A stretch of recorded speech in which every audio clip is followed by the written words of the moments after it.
Halo netizen, ini adalah Toyota Corolla Cross H2 Concept atau Hydrogen Concept. Nah, di acara Gias 2023 ini, Toyota Astra Motor memperkenalkan Corolla Cross yang udah diubah menjadi menggunakan bahan bakar hidrogen ya, yang kemarin juga udah pernah ditampilin di media-media luar, dan mobil ini tuh juga mobil studi ya dari Jepang, makanya dia memiliki muka yang berbeda dibandingin Corolla Cross yang banyak beredar di negara-negara lain ya. Contohnya di sebelah kiri situ kan ada Corolla Cross XRX Hybrid spek Brazil ya. Kalau yang versi Jepang ini dia memang late game ya. Jadi launchingnya tuh agak belakangan untuk di pasar Jepang, dan dia juga memiliki fascia yang berbeda yang cukup cukup nyeleneh ya kalau diperhatiin. Dan di depan juga nggak ada logo triple ellipse-nya Toyota, melainkan dia ada logo C. Karena ya kalau di Jepang Corolla itu kan rata-rata pakai logo seperti itu ya. Dan si Corolla Cross H2 Concept ini merupakan project studi yang bisa dibilang cukup realistis ya, karena bisa jadi kedepannya kita akan menggunakan bahan bakar berjenis hidrogen ini untuk internal combustion, karena mobil ini masih menggunakan mesin bakar konvensional yang udah diulik menggunakan bahan bakar hidrogen ya. Jadi nanti kita akan lihat di balik cupnya mesin apa yang digunakan, tapi ya mudah-mudahan project H2 Concept ini bisa dapat direalisasikan segera ya. Oke, kembali lagi ke tampilan dari Corolla Cross H2 Concept spek Jepang ini. Untuk lampunya juga dia masih model yang pipih seperti Corolla Cross yang lainnya, cuma di sini lebih sederhana ya. Kayak contohnya di sini proyektornya kayaknya belum LED ya, dan di bagian sen dia masih bohlam, dan di sisi dalam itu kayak ada DRL halogen gitu. Dan karena ini unit unit study, unit project, unit konsep gitu ya, wajar kalau dia speknya trondol. Makanya dia ada kayak dummy sensor parkir gitu yang entah ini beneran atau enggak, dan nggak ada fog lamp depan. Lanjut ke bagian sampingnya, velgnya kaleng jadi lucu banget, OEM sekali, dan ada ban yang ring 17 ya. Di sini ukuran bannya 215 60 R17. Sudah lengkap dengan rem disc brake depan belakang, ABS, EBD juga udah standar ya pastinya, tapi ya nggak perlu dipentingin ya karena ini sebuah mobil konsep. Cuma unik ya, doknya lucu. Dan untuk di spionnya ini juga berbeda dibandingin yang spek Brazil di sebelah sana ataupun yang dijual di Indonesia gitu ya. Spionnya kayak lebih gede, lebih cembung, dan ada lampu sein LED yang lebih pipih, dan ada ada spion blind spot yang lebih menonjol di bagian bawah. Lanjut ke belakang lagi. Bagian belakangnya sih kelihatannya sama aja ya, cuma kalau kita perhatiin lampunya ini sedikit lebih sederhana. Dia nggak ada lampu senja yang model streamline LED itu, dan logo di belakang ini logonya Toyota, bukan logo Corolla Cross kayak yang dijual di Brazil atau di Indonesia. Dan kelihatannya di sini masih LED untuk lampu remnya, cuma dia nggak ada lampu senja yang tipis tadi seperti gue bilang. Dan untuk di bagian sein dan lampu mundur itu tetap bohlam. Dan kalau yang spek Jepang ini nggak ada rear fog lamp ya, jadi ya emang Jepang tuh nggak mewajibkan rear fog lamp ternyata. Untuk bumper belakangnya juga sedikit berbeda ya, di reflektornya kelihatan ini dia modelnya persegi panjang, sedangkan kalau yang di spek Brazil atau Indonesia itu dia vertikal berdiri gitu. Dan ada sensor parkir 4 titik yang sewarna dengan bumper di belakang. Tetap ada kamera parkir di sini. Untuk kaca belakang ada wiper, di fogger belakang ada high mount stop lamp, dan bagian belakang juga ada antena shark fin. Nah, perbedaannya lagi adalah di bagian bagasinya nih. Dia bukan pakai latch elektrik, tapi masih pakai latch manual gini, dan ada detail Corolla Cross nih kalau diperhatiin ya. Unik juga. Nah, di belakang ini ada tangki dari hidrogennya, jadi lumayan besar, dan ya disinilah kita menyimpan hidrogen untuk mentenagai mobil ini. Dan di bagian sana juga ada lagi di bawah jok penumpang belakang, jadi ada 2 tangki besar untuk menyimpan si hidrogennya tersebut. Dan di sebelah kiri ini ada tempat penyimpanan, dan sebelah kanan ini entah kayak ada buat naruh handphone gitu ya. Ada dudukan untuk parcel shelf ya, cuman lagi dicopot karena kepentingan display. Ya, itu aja sih untuk di bagian belakangnya ini. Oke, sekarang kita lihat ke ruang mesinnya dari Toyota Corolla Cross H2 Concept ini. Nah, untuk mesinnya dia masih menggunakan mesin bakar biasa ya, bukan motor listrik kayak mobil hybridnya Toyota, contohnya Toyota Mirai gitu ya contohnya. Bahkan ini merupakan mesin yang bukan dari bawaannya Corolla Cross. Ya, ini adalah mesin G16E GTS dari Toyota GR Yaris atau GR Corolla yang sudah dimodifikasi untuk meminum bahan bakar hidrogen tersebut. Jadi apa ya, kayak prinsipnya mungkin ya ini dugaan awam gua.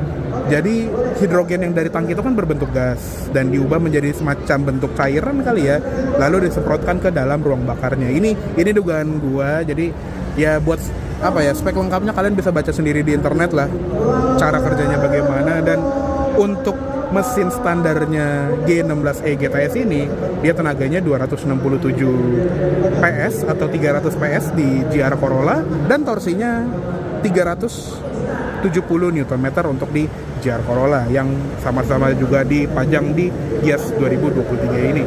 Untuk ruang mesinnya kalau berantakan harap maklum karena ini sebuah mobil konsep. Di bagian kap juga nggak ada peredamnya, tapi ya udah wajar, mobil konsep jadi nggak perlu terlalu perhatiin detailnya. Untuk interior juga ada beberapa hal yang gagal, nanti akan gue jelaskan. Tapi secara basicnya sih ini masih seperti Corolla Cross spek Jepang ya, yang kayaknya dari tipe bawah gitu. Contohnya dari joknya dia bahannya fabric, joknya juga masih manual, tetap dengan head adjuster dan ada recline juga ya di bagian belakangnya, ada sliding dan tetap ada airbag samping. Oke, untuk setirnya juga dia seperti ya setirnya Corolla Cross gitu ya, sudah dilapis kulit dan pengaturannya lengkap. Tilt teleskopiknya masih manual. Di sebelah kiri ada tombol untuk pengaturan MID, di sebelah kanan ada buat audio steering switch, klakson. Di sebelah kanan ada cruise control yang sudah adaptif juga, jadi sudah ada Toyota Safety Sense untuk yang kayaknya tipe bawah ya untuk di spek Jepang ini, dan ada ganti track, ganti mode, dan di belakangnya ada tuas lampu yang defaultnya di auto untuk nyalain lampu senja itu ke bawah, untuk full headlamp ke atas. Lampu sen juga ada. Wiper ini kelihatannya belum otomatis ya dan belum ada pengaturan intermittent timer, tapi ada pengaturan wiper belakang. Instrument clusternya juga mirip seperti Corolla Cross yang dulu pernah dijual di Indonesia ya, yang versi gasolin, bukan yang hybrid. Jadi di sebelah kiri tuh masih ada tachometer yang berlatar merah-merahnya ya, di bagian red line, jarumnya juga serba merah, ada temperature gauge, fuel gauge, dan ada MID TFT 4,2 inci di sebelah kanan. Di sini juga ada engine start button, ada airbag untuk lutut pengemudi. Untuk pedal juga masih model gantung, dan lucunya di sini ya, dia ada parking brake model injek seperti itu, tapi di sensor konsol ada electronic parking brake. Ya namanya mobil konsep, jangan harap ini mobil yang bekerja gitu ya.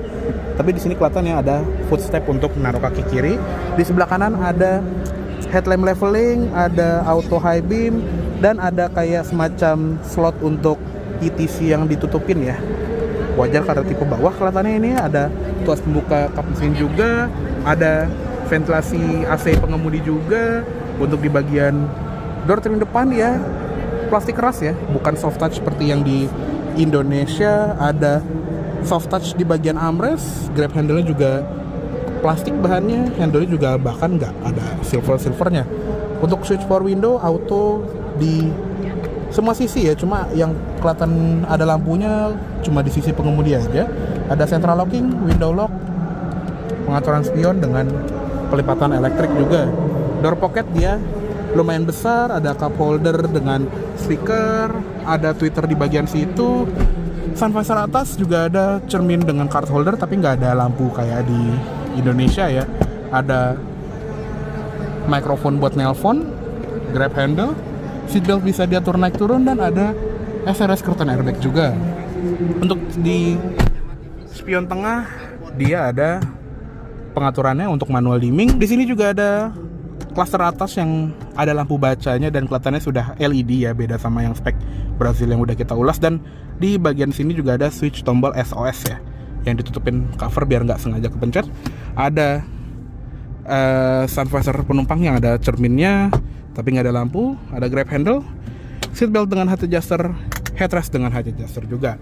Head unitnya juga kelihatan ya, kalau yang spek Jepang ini in-dash ya, jadi tombol-tombolnya itu lebih OEM gitu, walaupun layarnya nggak begitu besar, dan kelihatannya ada knob volume dan tuning knob.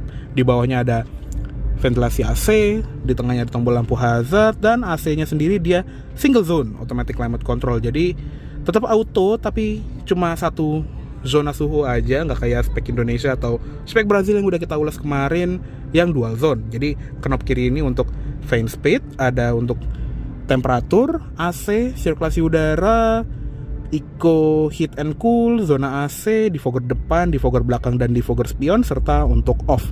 Di bawahnya ada 3 tombol kosong dan 1 USB port. Di bawah sini ada wireless charger untuk mobil bawaan ini ya, dan ada tool transmisinya juga. Dia kelihatannya di sini menggunakan transmisi CVT dengan manual mode, ada tombol traction control off, dan ada power mode. Tadi di sini ada parking brake yang entah mana yang berfungsi, ini atau yang itu. Ada 2 buah cup holder, dan ada console box dengan USB A, dan ada USB ini ya, power outlet bulat.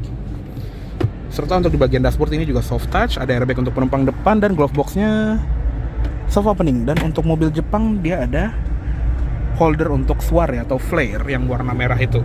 Dan karena dia nggak ada jok belakang di sebelah kanan, dan jok sebelah kiri juga kurang lebih sama kayak yang di Indonesia gitu ya, jadi kayaknya kita nggak perlu bahas ya, namanya juga mobil konsep. Oke, kita keluar aja. Oke, kayaknya cukup segitu dulu untuk review dari Toyota Corolla Cross Hydrogen konsep yang dipajang di Gias 2023 ini. Mohon maaf apabila ada salah kata-kata dalam penyampaian review. Terima kasih baik telah menonton. Sampai jumpa di video selanjutnya. Jangan ugal.